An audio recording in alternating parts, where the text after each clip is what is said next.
तो अगर आप यूनिवर्सिटी ऑफ क्लीन में अप्लाई करने का सोच रहे हैं तो आप मेरी वीडियो ज़रूर देखें, और वीडियो शुरू करने से पहले अगर आपने अभी तक मेरा चैनल सब्सक्राइब नहीं किया तो आप जल्दी से चैनल को सब्सक्राइब करें, लाइक करें और शेयर करें। तो इस तरह से आपके पास एक पेज ओपन हो जाएगा, क्रिएट न्यू अकाउंट। तो यहाँ पे सारी आपने जो अपनी पर्सनल इन्फॉर्मेशन है वो देनी है। तो स्टार्ट करते हैं। यहाँ पे मैं अपना पासवर्ड लिख रही हूँ और इसको दोबारा से हम रिपीट करेंगे। पोस्टर कॉन्टैक्ट एड्रेस, तो यहाँ पे आप अपना एड्रेस लिख दें। टेलीफोन नंबर आपने यहाँ पे अपना लिख देना है। Data privacy statement, click here to read the data privacy statement, और आपने यहाँ पे इसको मार्क कर देना एंड देन रजिस्टर नाउ पे क्लिक कर देना। तो उसको रजिस्टर करने के बाद अब यहाँ पे आ रहा है your account has been successfully created. तो अब आपका अकाउंट बन चुका है। तो जो आपने अपने रजिस्टर नाउ में ईमेल एड्रेस डाली थी और जो पासवर्ड यूज़ किया था वो आप यहाँ पे लिख देंगे और अपना प्रोसेस स्टार्ट करते हैं। इसको हम लॉगिन कर देंगे। तो यहाँ पे ये पेज खुल गया है, माय एप्लीकेशन। सॉल्व करें और यहाँ पे उन्होंने एक इम्पोर्टेंट नोट दिया हुआ है, once you have submitted your it is no longer. और इसके बाद जब आप अपनी एप्लीकेशन को सबमिट कर देंगे तो उसके बाद आपके पास कोई ऑप्शन नहीं होगा कि आप उसमें एडिट कर सकें कुछ भी। तो आपने एक ही दफ़ा हर चीज़ को बहुत ख्याल से अपलोड करना है। तो आगे चलते हैं। तो ये आपने नोट पढ़ने के बाद यहाँ से न्यू एप्लीकेशन शुरू करनी है हमने, और उसके बाद जो जिस प्रोग्राम में आप अप्लाई करना चाहती हैं उस प्रोग्राम पे आपने यहाँ से देख लेना है कि वही वाला मार्क हुआ है। तो मैं master material science and engineering में अप्लाई कर रही हूँ, तो यहाँ पे वही मार्क हुआ है, इसलिए अब हम यहाँ से नेक्स्ट करेंगे इसको। तो मैं विंटर सेमेस्टर 2024 और 2025 के लिए अप्लाई कर रही हूँ, जिसकी डेडलाइन है February 11। तो यहाँ पे हम इसको नेक्स्ट कर लेते हैं। The form for your application has been successfully created. You can enter and edit your data under the menu item My Applications. तो हम यहाँ से इसको नेक्स्ट कर लेंगे। मैंने सारी डिटेल्स ऑलरेडी पढ़ ली हुई हैं। तो जब आप अप्लाई करेंगे उससे पहले ही आपने इनकी सारी जो डिटेल्स वगैरह हैं, जो डॉक्यूमेंट्स रिक्वायर हैं, वो आपने पहले ही पढ़ के अपने पास रख लेने हैं। देन आपने अपना एप्लीकेशन प्रोसेस को स्टार्ट करना है। तो यहाँ पे सारे जो आपने डॉक्यूमेंट्स हैं वो स्टेप वाइज आपने सारा जो इसका फॉर्म है वो फिल आउट करना है। तो सबसे पहले जो स्टेप है वो हमारा है पर्सनल इन्फॉर्मेशन का। तो हम यहाँ से आप इसको क्लिक करें और इसके बाद ये आपके पास फॉर्म ओपन हो गया। तो इसे हम फिल करते हैं। तो पहले वो पूछ रहे हैं नेशनैलिटी का। यहाँ पे आप अपनी जो जिस कंट्री में आप रहते हैं वहाँ की आपने वहाँ का नेम यहाँ पे मेंशन कर देना है। तो मैं पाकिस्तान को ढूंढ रही हूँ लेकिन मुझे नहीं मिल रहा। तो कहाँ पे है, ये रहा। तो यहाँ पे आपने अपनी नेशनैलिटी मेंशन कर देनी है, जिस सिटी में आप पैदा हुए हैं वो लिख देनी है, और यहाँ पे हम वो मेंशन कर देते हैं। तो सबसे पहले आपने अपनी सिटी लिखनी है, देन आपने कोमा, और जहाँ जिस स्टेट में है वो आपने यहाँ पे मेंशन करनी है, जैसे पंजाब, सिंध या जो भी। और उसके बाद आपने कोमा एंड देन कंट्री। तो यहाँ पे मैं फिर पाकिस्तान लिख दूँगी। देन आपने यहाँ पे नेक्स्ट है अपनी डेट ऑफ बर्थ इनको बतानी है, ये आपको हैप्पी बर्थडे विश करेंगे। तो मैं यहाँ पे अपनी डेट ऑफ बर्थ मेंशन कर देती हूँ, और यहाँ पे आपने अपना ईयर भी मेंशन कर देना। इसके बाद आपने अपनी नेटिव लैंग्वेज जो आपके मतलब कंट्री की नेटिव लैंग्वेज है वो आपने यहाँ पे डालनी है। तो पाकिस्तान में उर्दू है तो मैं यहाँ पे उर्दू लिख दूँगी। इसके बाद यहाँ पे आपने अपना जेंडर मेंशन करना है, और आपने फिर अपना यहाँ पे एड्रेस बताना है। हाउस नंबर ऑप्शनल है, आप बता दें या नहीं, और ये भी वैसे ऑप्शनल ही है लेकिन चलें लिख देते हैं। दोबारा से आपने अपनी सिटी बतानी है एंड देन आपने अपनी कंट्री लिखनी है, और ये आपसे बार-बार पूछेंगे, आपने इनको बार-बार बताना है। और अगर आपका कोई एडिशनल एड्रेस है, जैसे अक्सर होता है कि आपके 2 एड्रेस होते हैं, एक आपका परमानेंट होता है या आप टेम्परेरीली कहीं पे रह रहे होते हैं, तो आपका जैसा दिल कर रहा है आप दोनों लिखते हैं, एक ही लिखें, तो इसको आप देख लें। इस सारे फॉर्म को आपने इस तरह से फिल कर देना है, यहाँ पे अपना फ़ोन नंबर लिख देना है एंड देन आपने सेव डाटा कर देना। तो सेव डाटा करने के बाद जो आपका पिछला पर्सनल फॉर्म वाला जो था स्टेप वो कंप्लीट हो गया है, और यहाँ पे आ रहा है सेविंग वाज सक्सेसफुल। तो यहाँ से आपने चले जाना है back to summary of documents पे। देन हम स्टेप 2 पे चलते हैं और जो हमारा फर्स्ट स्टेप था वो हो चुका है कंप्लीट, इसलिए यहाँ पे टिक बना हुआ आ गया है। आप भी अपना चेक कर लें। देन हम जाते हैं इंग्लिश लैंग्वेज स्किल्स पे। तो if you want to submit further information you can duplicate this form once it is completed। तो अगर आपके पास बहुत सारी इंग्लिश स्किल्स हैं तो आप इसको दोबारा से भी मतलब कर सकते हैं कि आप चाह रहे हैं कि आपका जो इंग्लिश प्रोफिशिएंसी सर्टिफिकेट है वो भी आप अपलोड करना चाह रहे हैं और अपना आइल्स भी अपलोड करना चाह रहे हैं, तो आप इसको 2 दफ़ा भी कर सकते हैं। तो यहाँ पे आपने उसका टेस्ट का जो भी नेम है जो आपने टेस्ट दिया है वो आपने यहाँ पे मेंशन कर देना है। तो मैं यहाँ पे आइल्स मेंशन कर देती हूँ एंड यहाँ पे जो आपने स्कोर गेन किया है वो आप यहाँ पे लिख देंगे। देन उसके बाद आप यहाँ से उस फाइल को अपलोड कर लेंगे। देन आपने इसको अपलोड करने के बाद सेव डाटा करना है और आपने फिर उसी तरह से back to summary of documents पे चले जाना है। तो जो है वो भी कंप्लीट हो गया है। यहाँ पे आप देख सकते हैं कंप्लीटेड लिखा हुआ आ गया। अब हम स्टेप 3 की तरफ चलते हैं जो है हायर एजुकेशन। तो हम ये वाला फॉर्म भी फिल आउट करते हैं।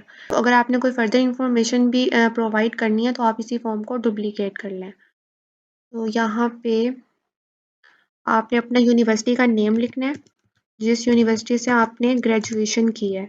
आपने यूनिवर्सिटी का नेम लिखना है, उसके बाद कोमा, देन आपने जिस सिटी में है वो, फिर कोमा स्टेट लिखनी है एंड देन कोमा और कंट्री लिख देनी है। तो इस तरह से आपने इसको यहाँ पे लिख देना है। फिर जो आपका डिपार्टमेंट है मतलब जो आपका बीएससी में जो फैकल्टी थी आपने उस फैकल्टी का नेम लिखना है एंड देन जो आपकी टीचिंग लैंग्वेज थी, तो यहाँ पे मोस्टली जो पाकिस्तान में टीचिंग लैंग्वेज होती है वो इंग्लिश होती है, तो यहाँ पे मैं इंग्लिश लिख दूँगी। यहाँ पे इंग्लिश लिख देना है आपने। तो जिस सेशन में आपने अपना बैचलर्स किया वो सेशन आपने यहाँ पे लिख देना है ऑफ द ऑब्टेन्ड और एम्ड डिग्री। तो जो आपका टाइटल था वो आपने यहाँ पे लिख देना है। तो इसके बाद है ग्रेजुएशन डेट। वैसे तो आप पहले भी मेंशन कर चुके हुए हैं, लेकिन जब आपकी ट्रांसक्रिप्ट आपको इशू हुई है तो वो डेट आपने यहाँ पे लिखनी है और वैसे ये ऑप्शनल भी है, तो आप लेकिन हम यहाँ पे इसको मेंशन कर देते हैं। तो यहाँ पे मैंने अपनी जो सीजीपीए ऑब्टेन की थी बीएससी में वो मैंने यहाँ पे मेंशन कर दिया है। अब ये पूछ रहे हैं maximum general possible grade in the obtained और एम्ड डिग्री। तो जो बीएससी में डिग्री थी उसमें जो मैक्सिमम ग्रेड जितना आ सकता था तो वहाँ यहाँ पे आपने वो मेंशन करना है। तो हमारे यहाँ पे 4 मैक्सिमम ग्रेड होता है और जो मिनिमम पासिंग ग्रेड है वो यहाँ जो मेरी यूनिवर्सिटी का था वो था 2.2। तो आप भी अपनी यूनिवर्सिटी का जो था यहाँ पे मिनिमम ग्रेड वो आपने यहाँ पे लिखना है। तो ट्रांसक्रिप्ट की जो बैक साइड पे होती है यूजुअली उसके ऊपर लिखा होता है कि पासिंग मार्क्स जो मैक्सिमम या मैक्सिमम जो ग्रेड होता है मिनिमम मैक्सिमम भी मिनिमम भी, तो वो वहाँ पे मेंशन होता है, वहाँ से आपने ये देखकर यहाँ पे लिख देना है। तो ये है लेवल्स बिटवीन। तो यहाँ पे आपने अपना मैक्सिमम और मिनिमम ग्रेड लेवल जो होता है लेटर्स के अंदर वो लिखना है, जैसे A grade, B grade, C grade. तो हमारा यहाँ पे मैक्सिमम ए होता है और उसमें देन हमारे पास वो डी तक होता है मिनिमम।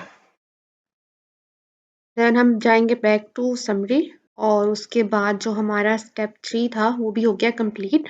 देन हम करेंगे degree certificate and transcript of records. तो हम इसको अपलोड करेंगे। आपने पहले से ही हर चीज़ का कैम स्कैनर करके उसको पीडीएफ फाइल बना के अपने पास रख लेनी है। तो हम यहाँ पे डिग्री सर्टिफिकेट और ट्रांसक्रिप्ट ऑफ रिकॉर्ड्स जो हैं वो अपलोड कर देंगे। तो यहाँ पे आपने अपना डिग्री सर्टिफिकेट और ट्रांसक्रिप्ट ऑफ रिकॉर्ड जो है वो अपलोड कर देना है और या आप एक ही दफ़ा में कर दें या फिर आप दोबारा सेव में जाकर इसको अगेन चूज़ फाइल करके दोबारा से अलग अलग अपलोड कर दें। हम बैक चले जाएंगे। ये वाला जो सेक्शन है degree certificate and transcript of records ये भी हमारा कंप्लीट हो गया हुआ है। अब हम आ जाएंगे मॉड्यूल हैंडबुक पे। यहाँ पे आपके पास 2 ऑप्शंस आएंगी, एक आएगी फिल आउट की, तो इसके अंदर आपने सारे जो आपके बीएससी के मॉड्यूल्स थे, कोर्स कंटेंट्स थे वो आपने सारे खुद से लिखने हैं और सेकंड ऑप्शन है अपलोड नाउ। तो अपलोड नाउ में आपने ऐसे करना है कि जो आपके जहाँ से आपने बीएससी किया जिस यूनिवर्सिटी से वहाँ पे जो आपके डिपार्टमेंट के एडवाइज़र हैं, जिस तरह हर सेशन के एडवाइज़र होते हैं, तो आपने अपने सेशन के एडवाइज़र से कहना है कि वो आपको मॉड्यूल हैंडबुक जो थी आपकी बीएससी की डिग्री की वो आपको वो सेंड कर देंगे। तो वहाँ से आपको ये मॉड्यूल हैंडबुक मिल जाएगी और इसके अंदर आपके सारे जो कोर्स कंटेंट्स वगैरह जो आपने हर सेमेस्टर में और हर सब्जेक्ट के कोर्स कंटेंट्स होंगे वो उसके अंदर मौजूद होंगे। तो मैं यहाँ पे मैंने अपने एडवाइज़र से ले ली थी तो मेरे पास वो है, तो मैं यहाँ पे उसको अपलोड कर रही हूँ। उसके बाद मैं यहाँ पे चूज़ फाइल करके इसको यहाँ से अपलोड करूँगी मॉड्यूल हैंडबुक को। देन मैं यहाँ पे सेव डाटा कर देती हूँ। Back to summary of documents पे चले जाते हैं। देन अब मेरा जो ये वाला इस पे भी टिक आ गया हुआ है और self assessment of the comparability of modules. तो ये आपके पास एक ऑप्शनल चीज़ है। ये उन्होंने ना अपना सेल्फ असेसमेंट एक डॉक्यूमेंट दिया हुआ है यहाँ पे। जब आप इसकी रिक्वायरमेंट्स और डॉक्यूमेंट्स रिक्वायरमेंट जाएंगे अपनी डिग्री के तो ये वहाँ पे दिया हुआ है और ये एक असेसमेंट टेस्ट है। उन्होंने सारे मॉड्यूल्स वगैरह लिखे हुए हैं और वो एक पॉइंट बेस्ड सिस्टम है जो आपने खुद ही से इवेल्युएट करना है। तो मैं इसको ये वैसे भी ऑप्शनल है तो आप इसको छोड़ भी सकते हैं। तो प्रोफेशनल एक्सपीरियंस पे चले जाते हैं, हम इसको फिल आउट कर देते हैं। If you want to submit, ठीक है। देन आपने अगर कोई अपने 7th या 8th सेमेस्टर में इंटर्नशिप की हुई है या आप डिग्री के बाद जॉब कर चुके हुए हैं किसी इंडस्ट्री के अंदर इंजीनियरिंग फील्ड में, तो आपने उसको यहाँ पे मार्क कर देना। अगर आपने की है तो आप येस कर देंगे, मैंने की थी इसलिए मैं येस कर रही हूँ, और अगर आपने नहीं की तो आप इसको नो कर देंगे। तो आपने यहाँ पे पोजीशन लिख देनी है, तो मैंने इंटर्नशिप की थी तो मैं यहाँ पे लिख देती हूँ इंटर्नी। और यहाँ पे आपने अपनी जिस कंपनी के अंदर आपने इंटर्नशिप की थी वो कंपनी आपने यहाँ पे मेंशन कर देनी है। तो यहाँ पे मैंने कंपनी का नेम लिख दिया है और फिर यहाँ पे आपने जिस सिटी में है वो आपने यहाँ पे मेंशन कर देनी है। देन आपने यहाँ पे जिस सिटी में वो आपने इंटर्नशिप की हुई है अपनी वो आपने यहाँ पे लिख देनी है और स्टेट लिख देनी है।